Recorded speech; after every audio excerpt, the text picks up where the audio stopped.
सरनाथ केवल एक पर्यटन स्थल नहीं, बल्कि ज्ञान, शांति और इतिहास का संगम है।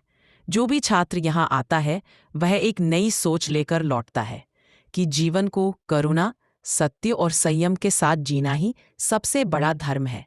इसलिए स्कूल का सरनाथ भ्रमण बच्चों के लिए केवल एक सफ़र नहीं, बल्कि एक सीख, एक प्रेरणा और एक नए दृष्टिकोण का अनुभव होता है। यही उपदेश आगे चलकर बौद्ध धर्म का प्रारंभ बना।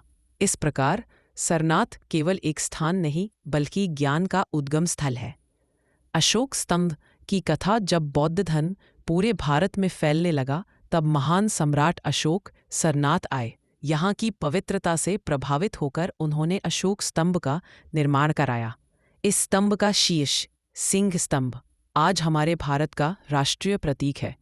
इसकी चारों दिशाओं में विराजमान सिंह सत्य, धैर्य और साहस का संदेश देते हैं। बौद्ध विहार और स्तूपों की शांति। सरनाथ में आज भी कई पुरातात्विक स्मारक हैं। धमेक स्तूप, जहां बुद्ध ने उपदेश दिया। चौखंडी स्तूप, जहां बुद्ध अपने साथियों से मिले। मूलगंध कुटी विहार, जहां आज भी दैनिक पूजा होती है। इन स्थानों पर गहरी शांति महसूस होती है। यहाँ चलने पर ऐसा लगता है जैसे समय ठहर गया हो और बुद्ध के शब्द अभी भी हवा में तैर रहे हों। यही उपदेश आगे चलकर बौद्ध धर्म का प्रारंभ बना।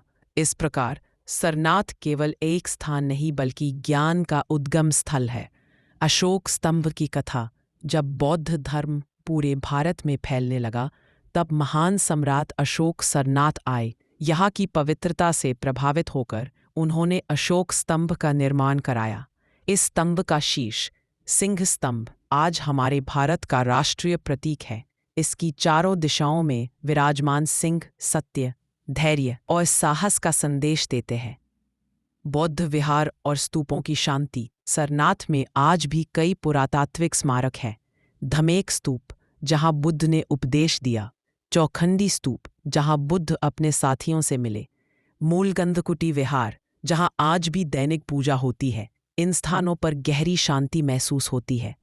यहाँ चलने पर ऐसा लगता है जैसे समय ठहर गया हो और बुद्ध के शब्द अभी भी हवा में तैर रहे हो।